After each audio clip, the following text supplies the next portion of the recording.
It's 1876. The United States dispatches Lieutenant Colonel George Armstrong Custer, a renowned Civil War veteran, to quell Sitting Bull's defiance in Montana. As Custer ascends a ridge, he observes a much larger encampment than expected.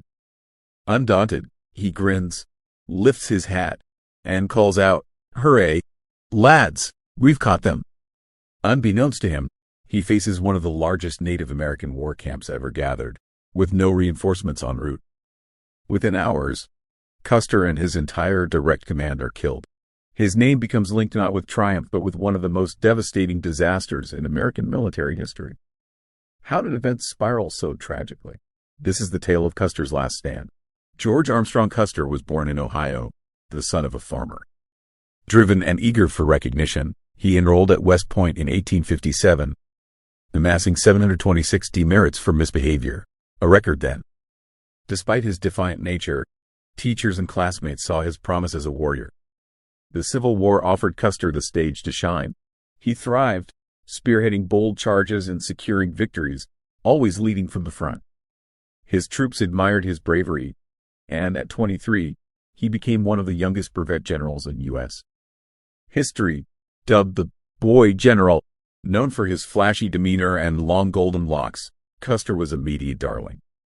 On July 3, 1863, at Gettysburg, he led a pivotal cavalry charge that aided a Union victory.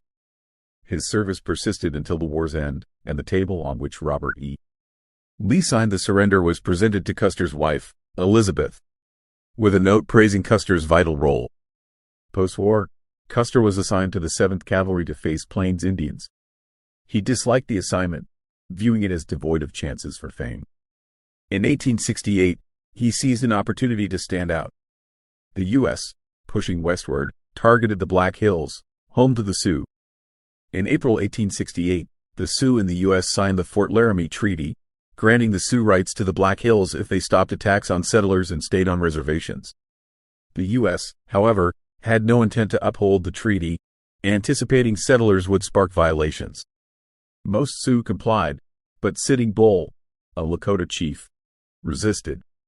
He believed the U.S. would encroach anyway and saw opposition as the only path to preserve their culture. Sitting Bull, unlike the brash Custer, was composed and calculating. His name mirrored his reflective demeanor. A spiritual guide, he claimed visions from the Great Spirit directed him.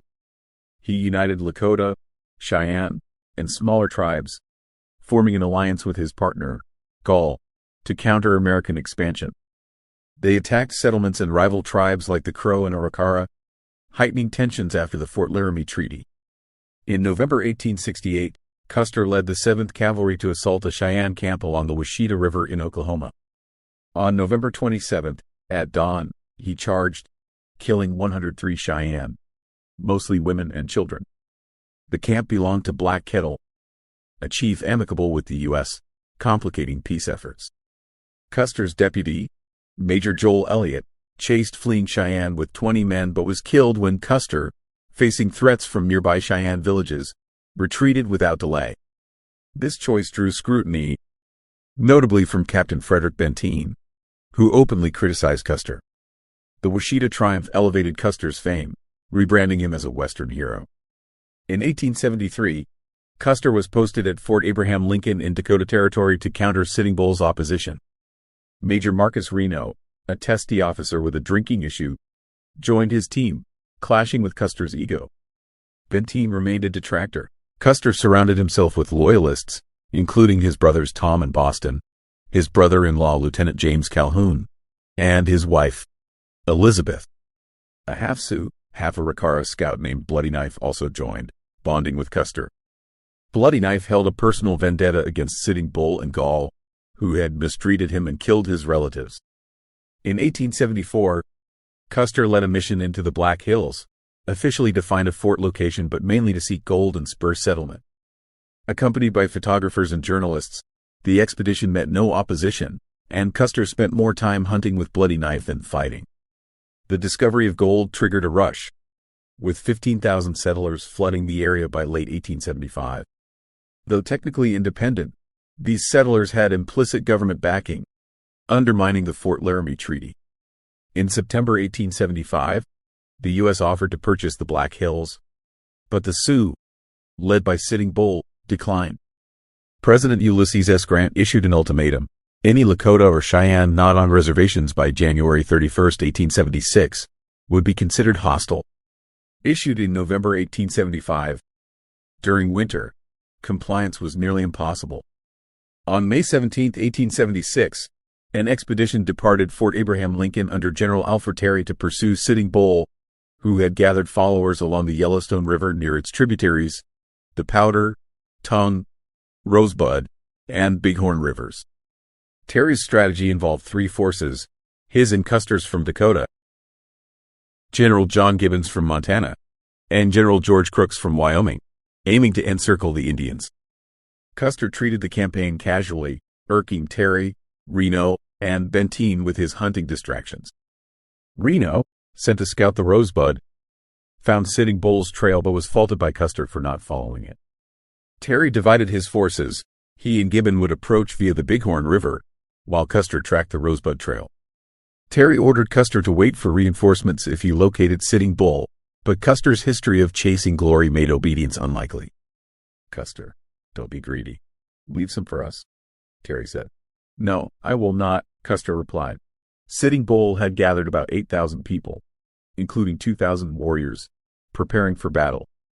His coalition included Gall and Crazy Horse, a bold Lakota warrior known for mystical visions. On June 17th, Crazy Horse's scouts detected Crook's force along the Rosebud. With 1,500 warriors, Crazy Horse attacked, using clever tactics to outmaneuver Crook's equal-sized army. Crook retreated after losing 30 men, rattled by the Indians' skill, but failed to notify Custer or Terry. Sitting Bull moved his camp to the Little Bighorn River, called the Valley of the Greasy Grass, where they held a sun dance. During the ritual, Sitting Bull had a vision of soldiers falling into their camp, interpreting it as a sign of victory. Custer's scouts, including Bloody Knife, traced Sitting Bull to the Little Bighorn. On June 25th, from hills east of the river, they spotted smoke from the camp. Despite warnings of a large force, Custer, with 700 men in 12 companies, chose to attack. He assigned one company to guard supplies, took 5 companies to strike from the north, sent Reno with 3 to attack from the south with Bloody Knife, and ordered Benteen with 3 to scout further south before joining the fight. Around 3:30 p.m., Custer crested a ridge, saw the vast camp, and sent a rider to Benteen with a note: "Come on. Big village. Be quick. Bring packs." Unwilling to wait, Custer charged, shouting, "Hooray! Lads, we've caught them." Reno's force crossed the river, facing resistance from Lakota and Cheyenne warriors. He dismounted, forming a firing line, but bullets hit civilians in the camp. Sitting Bull sent emissaries to negotiate, but they were shot. When a bullet killed his horse, Sitting Bull rallied his warriors. Gall and Crazy Horse counterattacked, overwhelming Reno, whose judgment was clouded by alcohol. A bullet killed Bloody Knife beside him, breaking Reno's resolve. He ordered a retreat, and his men fled across the river, suffering heavy losses. Benteen, hearing the fighting, returned to find Reno and survivors on a hill. Reno pleaded for aid, but Benteen asked, "Where is Custer?" Getting no reply, Benteen ignored Custer's order to join him, believing Custer had deserted them, as he had Elliott years earlier. Custer's fate unfolded on what became Calhoun Hill and Last Stand Hill. Likely aiming to take hostages to force a surrender, he led his men toward the river but met intense fire from hidden warriors. Retreating uphill, Lieutenant Calhoun's company held Calhoun Hill, while Custer and others fell back to Last Stand Hill. Crazy Horse encircled Calhoun's position, overpowering it. Surrounded by thousands, Custer's remaining men were felled by arrows and bullets. Sitting Bull later described Custer standing, like a sheaf of corn with all the ears fallen around him. None survived. Benteen and Reno, with 400 men, held a defensive position on Reno Hill through the night. On June 26th, as Terry and Gibbon approached, Sitting Bull withdrew. Terry arrived, asking, "Where's Custer?" The bodies of 268 men, including Custer's, were found, some mutilated.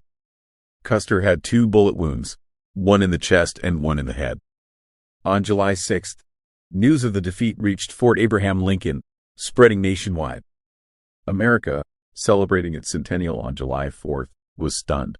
Many blamed Custer's recklessness or Benteen and Reno's inaction, but few recognized Sitting Bull, Gall, and Crazy Horse's strategic brilliance. The Lakota and Cheyenne had defeated America's finest, poised for the next challenge.